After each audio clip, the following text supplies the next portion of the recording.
Bapak Ibu saudara-saudariku, itu dulu dari saya. Sekarang saya berikan dulu kepada tamu baru kita, Bapak Wahyunata, setelah itu nanti Paman Ignas. Silakan Paman Wahyunata. Selamat malam. Selamat malam, Paman Provia, Paman Ya, Suto, selamat malam. dan Paman Ignatius Loyola, juga saudara-saudara semua yang ada di live chat. Berkah dalam, salve. Berkah dalam, salve. Suara saya terdengar ini jelas ya? Bagus, bagus. Oke. Menanggapi ulangan 18, ini saya membaca seterusnya ini ya. Jadi ayat selanjutnya, ayat 20 sampai 22. Jadi dari ulangan ayat yang sama ya, pasal yang sama, ulangan 18. Saya bacakan saja, ulangan 18 ayat 20. Demikianlah firman Tuhan. Tetapi seorang nabi yang terlalu berani untuk mengucapkan demi namaku perkataan yang tidak kuperintahkan untuk dikatakan olehnya, atau yang berkata demi nama Allah lain, nabi itu harus mati. Ini saya baca ayat 20 dulu. Jadi yang berkata demi nama Allah lain. Kenapa kok si Ustadz Kainama ini mencari nubuatan dari Alkitab? Apakah dia merasa bahwa Allahnya umat Islam dan Allahnya umat Kristen itu sama? Kalau menurut saya ya, itu tidak sama. Jadi Allah SWT dan Allah YHWH. Allah YHWH itu kan nama pribadi Allah Tritunggal.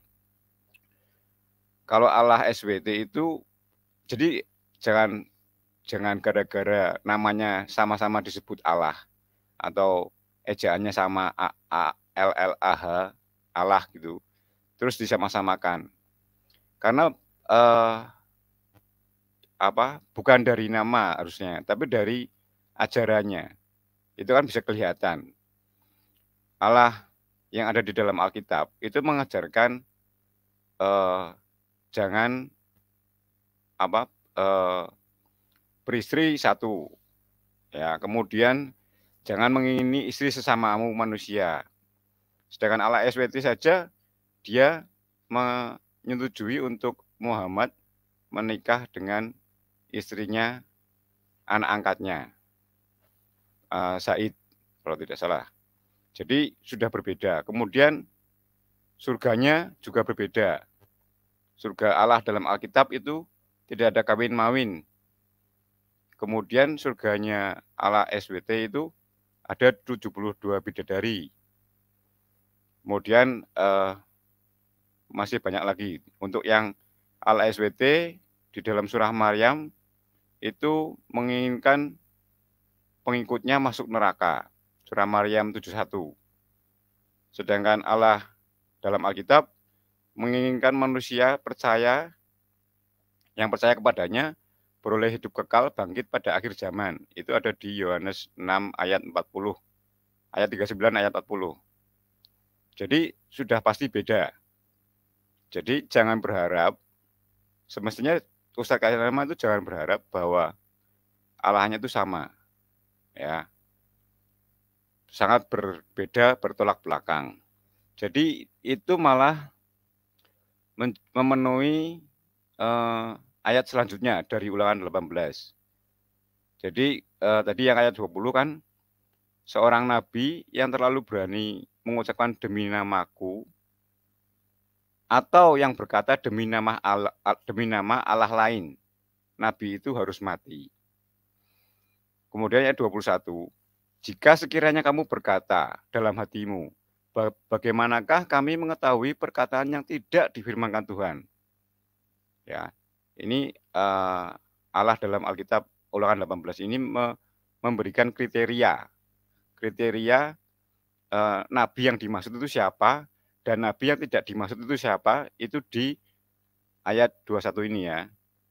Jadi bagaimana kami mengetahui perkataan yang tidak difirmankan Tuhan, yaitu ayat 22. Apabila seorang nabi berkata demi nama Tuhan dan perkataannya itu tidak terjadi, artinya tidak terjadi itu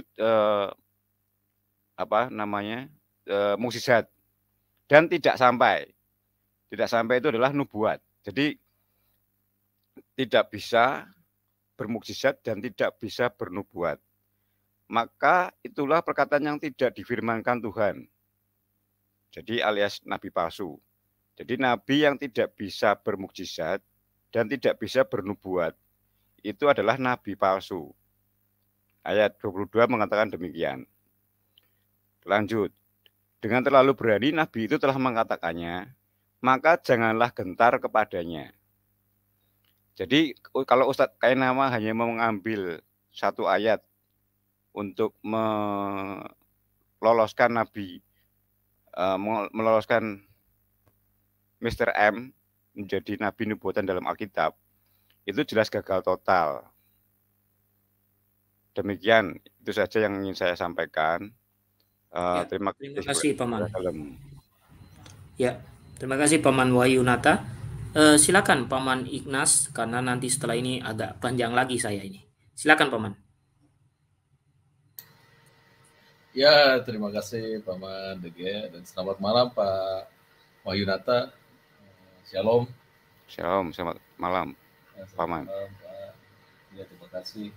Ini sebenarnya kalau melihat dari konteks ulangan 1815 dan ulangan 1818, ini kan sebetulnya kalau melihat dari yang saya baca di berbagai referensi Katolik ya, terutama yang di Katolisitas, ini saya coba bacakan saja nih yang dari Paus Benedictus ya, ke-16 ya, yang sebetulnya kan tipologi yang ulangan 1819 sampai 18 ini kan menghubungkan Kristus dengan Musa ya, dalam hal kedekatan mereka dengan Allah ya, sehingga mereka dapat berbicara dengan Allah muka dengan muka gitu. Maka tetaplah Musa ini ya, kalau melihat dari konteks Musa dengan Yesus tetap berbeda gitu. Tapi pada saat Musa meminta kepada Allah dan menunjukkan kemuliaannya, Allah mengatakan, aku akan melihat belakangku tapi wajahku tidak akan kelihatan. Namun Yesus selalu memandang Allah muka dengan muka ya, karena itu dia dapat berkata tidak seorang pun yang pernah melihat Allah gitu. Jadi tapi anak tunggal Allah yang ada di papan Bapa dialah yang menyatakan. Ini yang dikatakan oleh Paulus Benedictus 16 tentang menghubungkan antara Kristus dan Musa. Tapi kemudian juga di dalam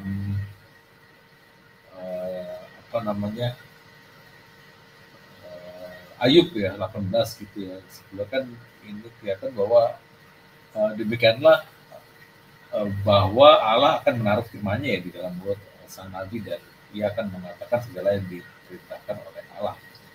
Yang di ayat 18 ya, kepada mereka ya, ini digenapi secara sempurna ya di dalam diri Kristus yang adalah firman Allah itu sendiri. Artinya kan perkataan-perkataan ini yang dikatakan oleh Kristus memang mencerminkan dari perkataan Allah sendiri gitu, sehingga konteksnya dari ayat ini itu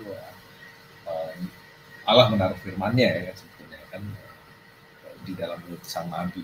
Nah, berkaitan dengan nabi, nah ini kan sebenarnya ini menjadi hal yang cukup polemik ya, yang di Islam gitu ya, atau di RT 6 lah gitu. Apakah pada saat Yesus disebut nabi berarti dia bukan Tuhan dan sebagainya, itu kan suatu hal yang sifatnya melakukan dikotomi ya. Padahal kalau kita lihat dari konteks etimologi dari nabi saja sebenarnya kan dari kata dia memberi keterangan yang mengabarkan ya. Artinya kan sebenarnya nabi ini bisa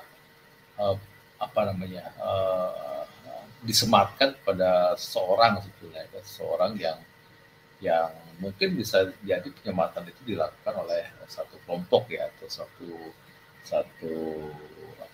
kalau misalnya di dalam perjanjian lama itu kan ada kekuasaan yang bisa menyematkan seorang itu menjadi nabi gitu, sehingga makanya itu yang dikatakan ada nabi-nabi palsu juga gitu. Nah, tapi dalam konteks ini kan artinya posisi Yesus memang kalau misalnya dilihat dari pengkaryaannya gitu ya, pengkaryaannya di dunia ya gitu ya, itu sebetulnya kan orang juga melihat, wah ini ada seorang nabi besar gitu yang memiliki karya gitu yang memang karyanya juga mencerminkan dari wajah Allah juga gitu. Nah ini yang bisa dilihat di Injil Lukas di Lukas 17 gitu ya. Jadi pada saat Yesus memanggilkan putra seorang janda, ini saksi mata malah berkata seorang nabi besar telah muncul di tengah-tengah kita gitu. Ini di Lukas 17.